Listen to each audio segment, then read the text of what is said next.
పరీక్షిత్ మహారాజు వేటకెళ్తాడు. వేటకెళ్ళినప్పుడు అక్కడ ఏమవుతుందంటే అక్కడ శృంగ మహర్షి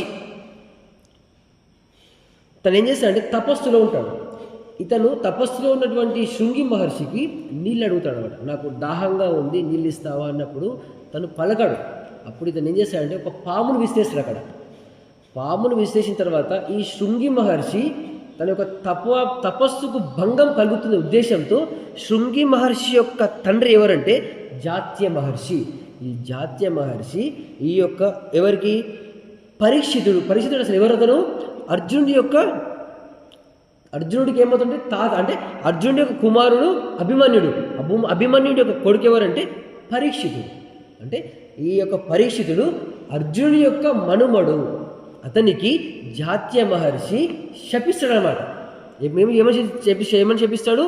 7 రోజుల్లో నీకు మరణం వస్తుంది. ఏ విధంగా వస్తుంది మరణం కూడా?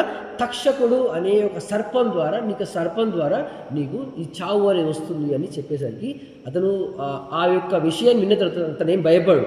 సరే అని చెప్పేసి ఆ 7 రోజుల వరకు ఏం చేస్తాడంటే ఈ పరీక్షితుడు ఏం చేస్తాడంటే ఈ ఋషిశాపం వల్లనటువంటి ఈ పరీక్షితుడు రాజ్య సంపద, బంధువులను, రాజ్యాన్ని విడిచేసి గంగా తీరంకి వెళ్తాడు. గంగా తీరంకి వెళ్ళి అక్కడ ఎవరైతే శుక మహర్షి భాగవతం చెప్తాడు. ఈ శుక మహర్షి ఎవరు మరి? సత్యవతి మరియు వేద వ్యాసుల యొక్క పుత్రుడు.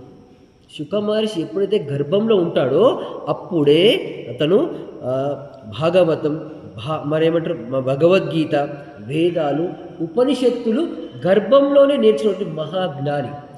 ఆ జ్ఞాని దగ్గర ఈ గంగానది తీరం దగ్గర ఈ యొక్క పరీక్షితుడు తన యొక్క భాగవతాన్ని వినడం ద్వారా తాను 7 రోజులు చనిపోతాడు. కానీ ముక్తికి మార్గం అనేది వచ్చిందనమాట. అంటే కేవలము మనం వినడం ద్వారానే ముక్తి మార్గం వస్తుంది అంటే ది బెస్ట్ ఎగ్జాంపుల్ పరీక్షితుడు. అంటే మనం వినడం ద్వారా ఏమొస్తుంది అంటే భయాన్ని దూరం చేస్తుంది. 2వది భక్తిని పెంచుతుంది. 3వది మోక్షానికి దారితీస్తుంది. మనం చేసినటువంటి శాపాలు ఏదైనా ఉంటే ప్రాబ్లమ్స్ ఏమున్నా సరే ఇవన్నీ తొలగిపోవడానికి 100% ఆస్కారం ఉంది అని ఈ యొక్క ఎగ్జాంపుల్ ద్వారా చెప్పవచ్చు.